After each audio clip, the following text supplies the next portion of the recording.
Sometimes good intentions can turn sour. An example is Pennsylvania's Redevelopment Assistance Capital Program, or RCAP. The program uses borrowed money to fund economic development programs in communities across the state.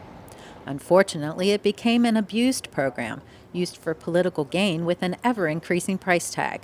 House Republicans led the charge to reform RCAP so it can return to its intended purpose. Over the last few years, we've done a lot of great work to try to get borrowing under control here in the state of Pennsylvania, but today we sent a historic piece of legislation to the governor, which will reduce borrowing over time and put real constraints on discretionary borrowing here in Pennsylvania long term. By reducing the debt limit on the program, the system becomes more fiscally responsible, which is better for the taxpayers. What this law will do after the governor signs it is it will require us to pay down our debt, reduce the overall limit long term so that we're not just saddling our children with more and more debt to pay for discretionary projects here in the state.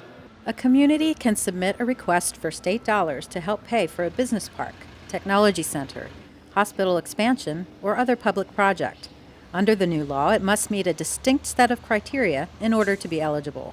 The RCAP program is a program that's used in Pennsylvania to fund some very useful things in our communities, but over the last few years, it's been used to fund things like festivals that have no return to the public good. One of the things we did is we put constraints on what projects qualify for RCAP projects so that there's a return to the taxpayer and it's not just a feel-good project for a politician.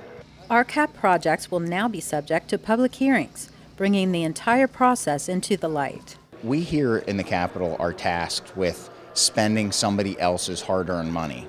And if we spend tomorrow's generation's money in a way that's irresponsible today, we are not serving not just the people who have elected us, but the next generation.